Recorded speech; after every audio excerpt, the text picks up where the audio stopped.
वाल्मिक कराडच्या शरणागतीवरून सरकार आणि पोलिसांवर आरोपांच्या फैरी झडत असतानाच आता आणखी एक नवं प्रकरण समोर आलंय। वाल्मिक कराड आणि अजितदादांमध्ये कार कनेक्शन समोर आलंय। वाल्मिक कराडनं पुण्यात पोलिसांसमोर सिनेस्टाईल सरेंडर केलं। वाल्मिक ज्या कारमधून पुणे सीआयडी समोर शरण येण्यासाठी आला ती कार अवघ्या काही दिवसांपूर्वी उपमुख्यमंत्री अजित पवारांच्या ताफ्यात होती। अजित पवार मसाजोगला आले होते तेव्हा त्यांच्या ताफ्यात जी गाडी होती त्याच गाडीतून आरोपी सरेंडर झाल्याचा दावा खासदार बजरंग सोनावणे यांनी केलाय।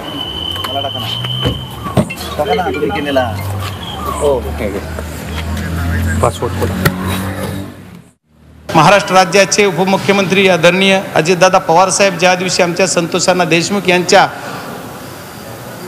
कुटुंबाला भेट द्यायला सांतवून आले, आम्ही सकाळी तिथून भेट देऊन गेलतो पवार साहेबांनी। त्याच्यानंतर ज्या दिवशी ते आले शनिवारी 16 तारीख होती बहुतेक, 16 तारखेला शनिवारी, त्या दिवशी त्यांच्या ताफ्यामध्ये असणारी गाडी जी होती त्याच गाडीमध्ये हा आरोपी तिथं जाऊन सरेंडर होते। आपण बघतोय वाल्मिक सीआयडी ऑफिसला आला, ती गाडी शिवलिंग मोराळे यांची आहे। शिवलिंग मोराळे वाल्मिक कराडचे जवळचे संबंध आहेत। मोराळे औषधांची पिशवी घेऊन कराडला भेटण्यासाठी सीआयडी ऑफिसमध्येही पोहोचला। शिवलिंग मोराळे हे धनंजय मुंडेंचेही निकटवर्ती आहेत।